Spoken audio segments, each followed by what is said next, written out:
Bismillahirrahmanirrahim. Allah subhanahu wa ta'ala berfirman, A'udzu billahi minasy syaithanir rajim. Qul in kuntum tuhibbunallaha fattabi'uni yuhibbukumullahu wa yaghfir lakum dzunubakum wallahu ghafurur rahim. Katakanlah, jika kamu benar-benar mencintai Allah, ikutilah aku. Niscaya Allah mengasihi dan mengampuni dosa-dosamu. Allah Maha Pengampun lagi Maha Penyayang.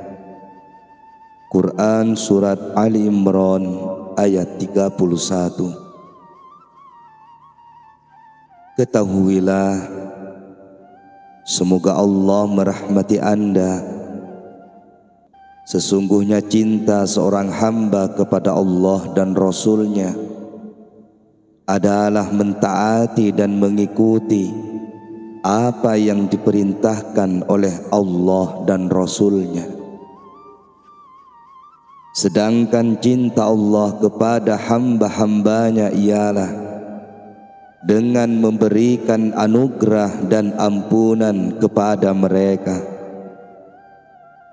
Dikatakan, apabila seorang hamba mengetahui bahwa kesempurnaan yang hakiki tidak lain hanyalah milik Allah subhanahu wa ta'ala, sementara apa yang dilihatnya sempurna, baik dari dirinya sendiri maupun dari orang lain, adalah dari Allah dan atas pertolongan Allah semata. Tentu cintanya tidak lain hanyalah untuk Allah dan karena Allah. Demikian itu akan memotivasi dirinya untuk berbakti kepada Allah dan mencintai apa yang dapat mendekatkan diri kepadanya. Oleh sebab itu, dia lalu memfokuskan cintanya untuk taat dan senantiasa mengikuti tradisi Rasulullah sallallahu alaihi wasallam, baik dalam beribadah maupun dalam menyerukan kepada ketaatan. Diriwayatkan dari Hasan bahwa orang-orang pada zaman Rasulullah sallallahu alaihi wasallam berkata, "Ya Muhammad, sesungguhnya kami adalah orang-orang yang cinta kepada Tuhan kami." Lalu Allah menurunkan ayat tersebut kepada Nabi sallallahu alaihi wasallam.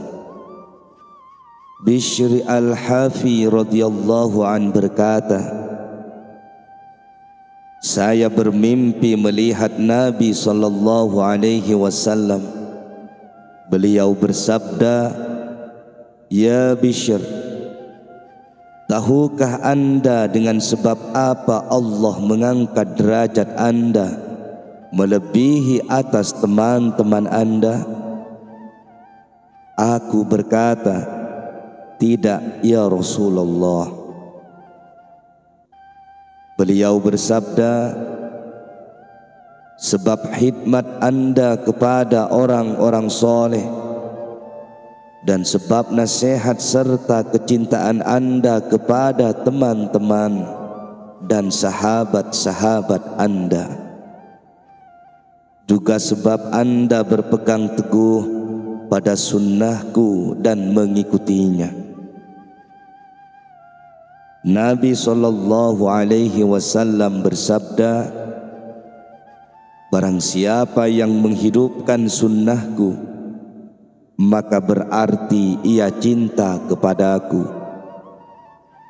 Dan barang siapa yang cinta kepadaku, maka pada hari kiamat ia berada di dalam surga bersamaku. Di dalam beberapa atsar yang masyhur disebutkan bahwa orang yang berpegang teguh pada sunnah Rasulullah sallallahu alaihi wasallam, ketika manusia mengalami kerusakan dan terjadinya berbagai aliran, maka ia mendapatkan pahala seperti pahala 100 orang mati syahid. Nabi sallallahu alaihi wasallam bersabda, semua umatku akan masuk surga kecuali orang yang enggan. Mereka bertanya, siapakah orang yang enggan itu? Beliau bersabda, barang siapa yang taat kepadaku, dia masuk surga. Dan barang siapa yang durhaka kepadaku, dialah orang yang enggan, menolak masuk surga. Setiap perbuatan yang bukan sunnahku merupakan perbuatan maksiat.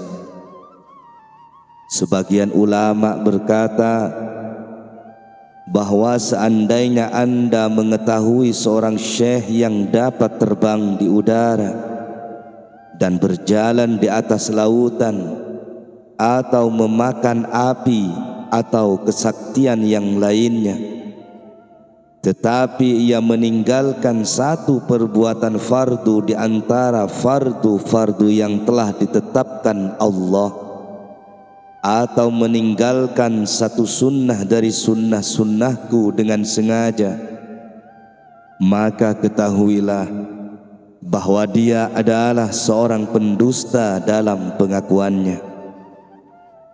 Kesaktian yang dimilikinya itu bukanlah sebagai karomah, melainkan sebagai istidraj. Na'udzubillahi min dzalik. Al-Junaid berkata, seorang tidak dapat sampai kepada Allah Subhanahu wa ta'ala kecuali atas pertolongannya. Sedangkan jalan untuk dapat sampai kepada Allah Subhanahu wa ta'ala ialah dengan mengikuti Nabi Al-Mustafa Muhammad sallallahu alaihi wasallam. Ahmad Hawari rahimahullah berkata, setiap amal yang tanpa didasarkan mengikuti sunnah Rasulullah sallallahu alaihi wasallam adalah batil. Di dalam syariatul Islam disebutkan bahwa Nabi sallallahu alaihi wasallam bersabda, barang siapa yang menyia-nyiakan sunnahku, maka haram atasnya syafaatku. Ada seorang laki-laki dari sebagian orang-orang gila yang dianggap bodoh. Lalu hal itu diceritakan kepada Ma'ruf Al-Karkhi. Mendengar penuturan itu, Ma'ruf tersenyum dan berkata, wahai saudaraku, ia memang gila. Kegilaannya ada yang masih kecil dan ada pula yang telah mencapai tingkat besar. Mereka orang-orang berakal tetapi gila. Demikianlah yang saya lihat mengenai kegilaan-kegilaan mereka. Diceritakan dari Junaid, ia berkata, guru kami As-Sari jatuh sakit, tetapi kami tidak mengetahui obat bagi penyakitnya dan tidak pula tahu sebabnya. Seorang tabib yang cerdas memberikan penjelasan kepada kami dan meminta agar kami mengambil sebotol air seni dari guru kami. Tabib itu lalu melihat air dalam botol dan mengamatinya. Kemudian ia berkata, "Saya melihat ini merupakan air seni dari orang yang ditimpa kerinduan." Al-Junaid berkata, "Mengetahui hasil pengamatan itu, aku langsung jatuh pingsan tak sadarkan diri, hingga botol yang ada di tanganku terjatuh. Setelah sadar, aku kembali kepada guru As-Sari dan menceritakan padanya. Ia tersenyum dan berkata, 'Semoga Allah membunuhnya.' Alangkah tajamnya penglihatan tabib itu. Aku berkata, 'Wahai guru, apakah kecintaan dapat dilihat dari air kencing?' 'Iya, benar,' jawab guru. Fudail rahimahullah berkata, apabila ditanyakan kepada Anda, apakah Anda cinta kepada Allah, maka diamlah. Karena jika Anda berkata tidak, maka Anda kafir. Tetapi jika Anda berkata iya, maka berarti Anda tidak memiliki sifat dari orang-orang yang cinta. Takutlah Anda dari kemurkaan Allah Subhanahu wa ta'ala." Sufyan berkata, barang siapa yang mencintai orang yang dicintai Allah, maka berarti ia cinta kepada Allah. Dan barang siapa yang memuliakan orang yang memuliakan Allah, maka berarti ia memuliakan Allah Subhanahu wa ta'ala. Suhul berkata, cinta Allah itu ada tanda-tandanya. Di antara tanda-tandanya ialah cinta Al-Quran. Tanda cinta Allah dan cinta Al-Quran ialah cinta Nabi sallallahu alaihi wasallam. Tanda cinta Nabi sallallahu alaihi wasallam ialah mencintai sunnahnya. Dan cinta sunnah adalah sebagian tanda cinta akhirat. Sedangkan tanda cinta akhirat adalah benci dunia. Dan tanda benci dunia ialah tidak mengambil darinya kecuali sebagai bekal untuk mencapai kebahagiaan akhirat. Abul Hasan Al-Zanjani berkata, pangkal ibadah terdiri dari 3 unsur, yaitu mata, hati, dan lisan.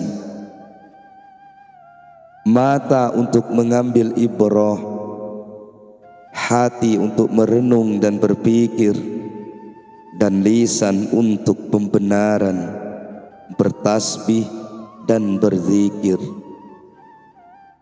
Firman Allah Subhanahu wa ta'ala, hai orang-orang yang beriman, berzikirlah dengan menyediakan nama Allah, zikir yang sebanyak-banyaknya, dan bertasbihlah kepadanya di waktu pagi dan petang. Di dalam kitab Raunaqul Majlis diceritakan, suatu ketika Abdullah dan Ahmad bin Harb datang di suatu tempat. Ahmad bin Harb memangkas rumput yang tumbuh di bumi. Lalu Abdullah berkata kepadanya, 5 hal yang telah berhasil menguasai Anda, yaitu hati Anda sibuk dengan apa yang Anda lakukan sehingga lupa bertasbih kepada Tuhan. Nafsu Anda telah menyibukkan Anda dengan selalu berzikir kepada Allah. Anda telah menjadikan hal itu sebagai kebiasaan yang akan diikuti oleh orang lain, dan Anda telah menetapkan hal itu sebagai hujjah atas diri Anda di hadapan Allah kelak pada hari kiamat. As-Sari berkata, saya melihat Al-Jurjani makan sawit tanpa disertai dengan air. Lalu aku bertanya, mengapa Anda tidak makan dengan yang lain? Dia menjawab, sesungguhnya saya telah menghitung waktu antara mengunyah dan meneguk air dapat digunakan untuk bertasbih sebanyak 7 kali. Oleh karenanya, aku tidak melakukannya sejak 40 tahun yang lalu.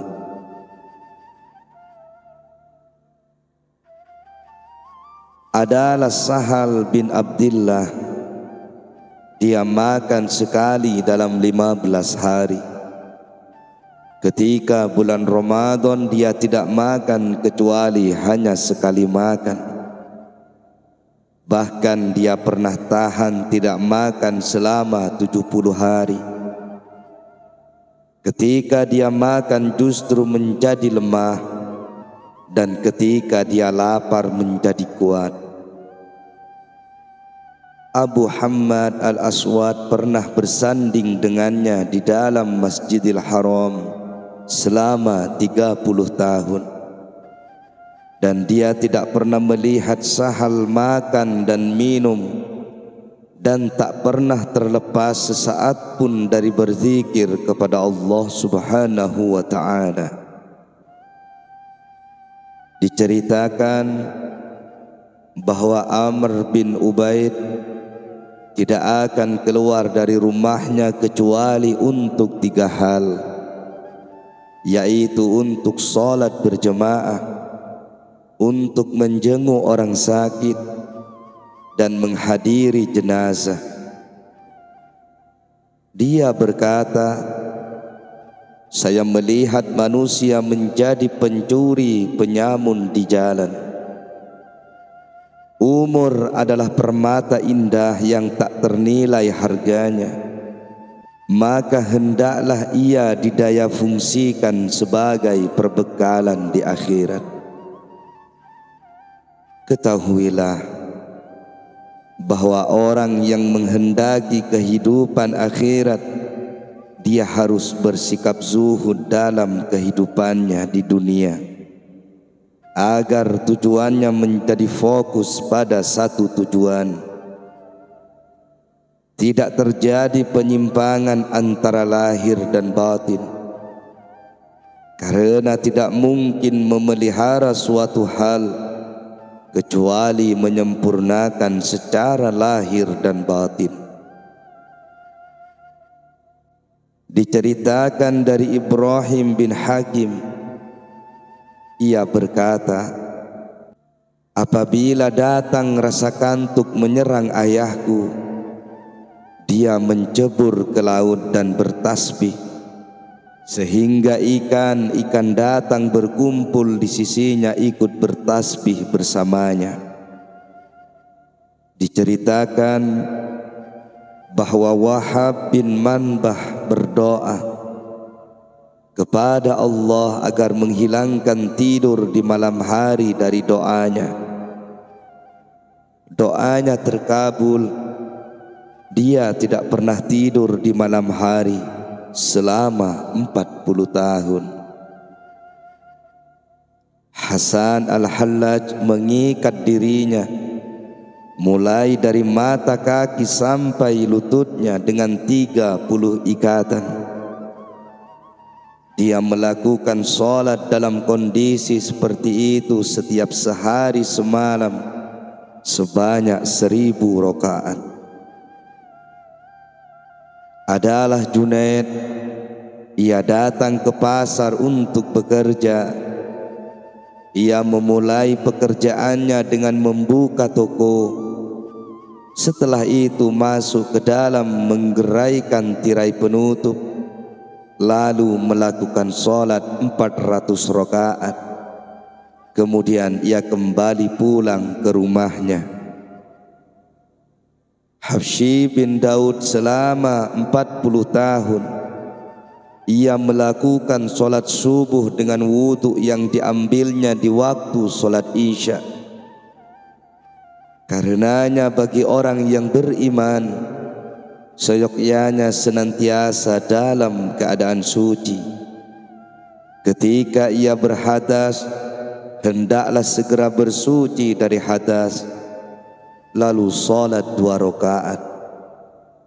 Mengambil posisi menghadap kiblat dalam majelisnya dan membayangkan dirinya sedang duduk di hadapan Rasulullah sallallahu alaihi wasallam dalam bermunajat, sehingga dalam setiap perbuatannya ia selalu melakukannya dengan penuh ketenangan dan kewibawaan.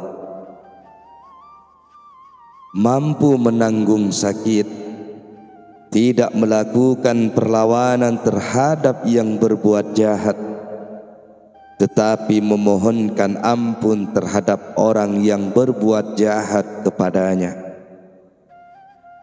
Tidak merasa bangga dengan diri sendiri dan amalnya, karena membanggakan diri atau ujub merupakan sifat syaitan.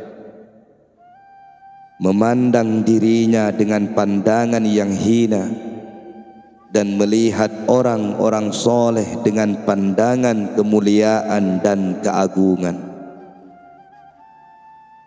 Barang siapa tidak tahu hormat terhadap orang-orang soleh, maka Allah menghalanginya bersahabat dengan mereka.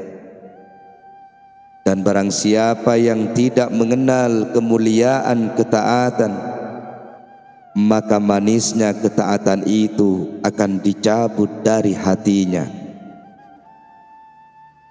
Fudail bin Ali ditanya, "Ya Aba Ali, kapan seseorang menjadi soleh?" Dia menjawab, "Apabila nasihat menjadi niatnya, takut kepada Allah senantiasa dalam hatinya, kebenaran ada dalam lidahnya, dan amal soleh selalu menghiasi anggota tubuhnya."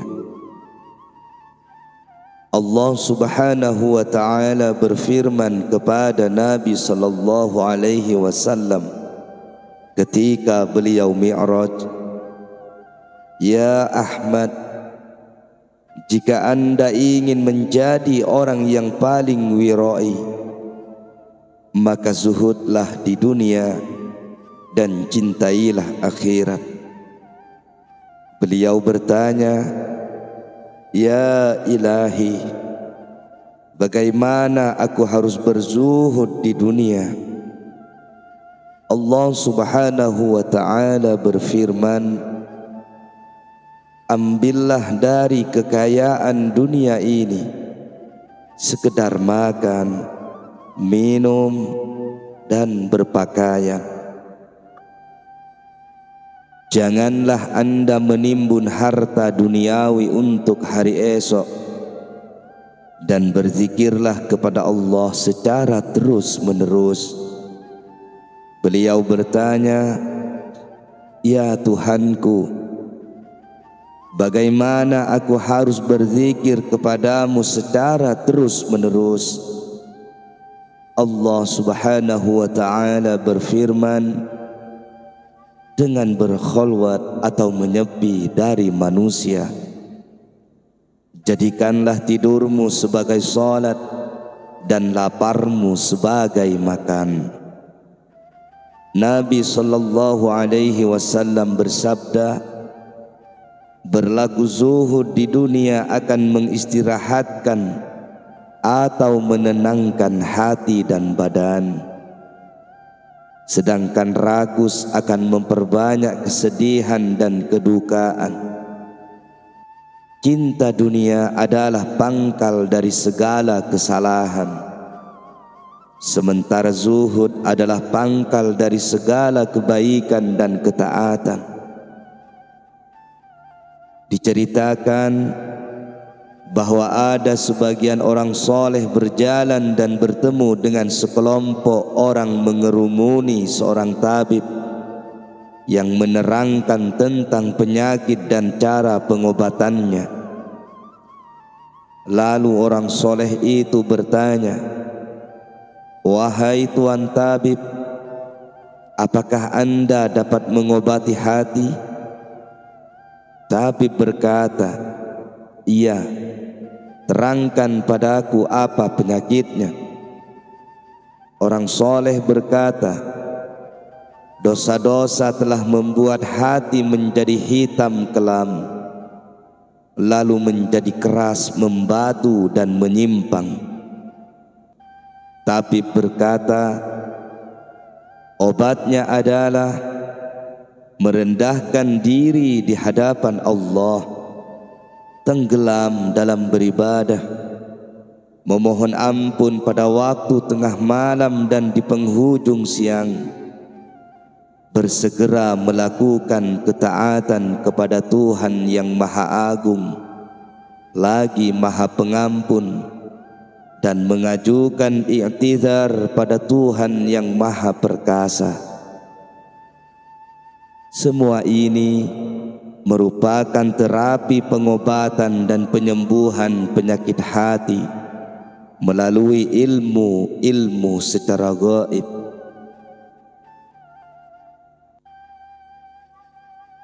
Orang soleh itu menjadi berteriak histeris, menangis dan berlalu sambil berkata, "Anda adalah sebaik-baik tabib. Anda telah mengobati penyakit hatiku dengan tepat." Tapi berkata, "Ini adalah terapi pengobatan hati orang yang bertobat dan kembali dengan hatinya kepada Tuhan yang Maha Penerima tobat." Diceritakan ada seorang laki-laki membeli budak yang masih berusia muda.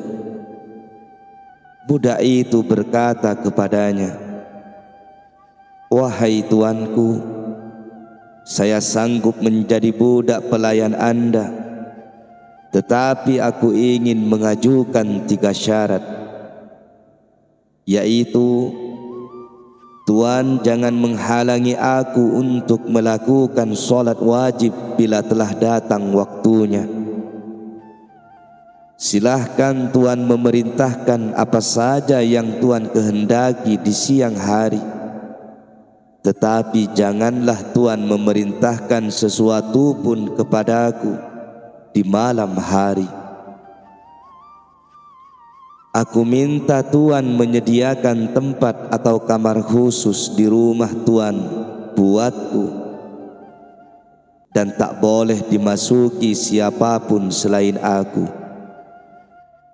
Tuannya berkata, "Baiklah, syarat Anda itu aku penuhi." Laki-laki itu berkata, "Sekarang silahkan Anda melihat-lihat kamar-kamar di rumah ini." Budaknya lalu berkeliling melihat-lihat, mencari tempat yang cocok buat dirinya.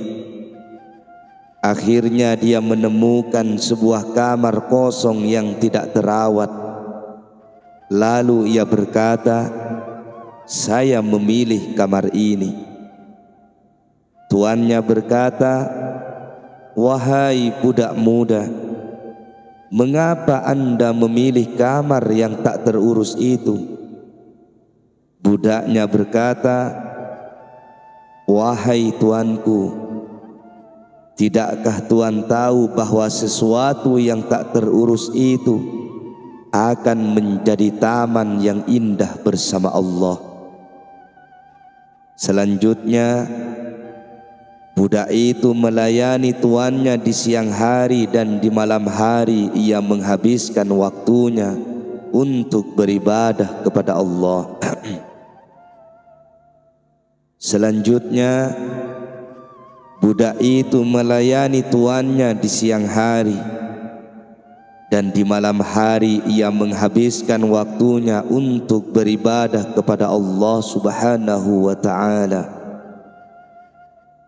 Ketika si budak tengah beribadah sebagaimana yang biasa ia lakukan setiap malam, tiba-tiba tuannya suatu malam berkeliling mengitari rumahnya. Ketika melihat kamar itu penuh dengan cahaya, sementara si budak tengah bersujud yang di atasnya terdapat pelita yang menggelantung cahayanya tembus ke langit. Si budak tengah asyik bermunajat kepada Tuhannya dengan penuh tadarruk. Dia berkata, "Ya Ilahi, aku mempunyai kewajiban untuk melayani Tuanku, dan itu aku lakukan di siang hari. Andaikan hal itu tidak ada, tentu aku tidak melakukan kesibukan baik di malam hari maupun di siang hari, kecuali hanya untuk berkhidmat kepadamu.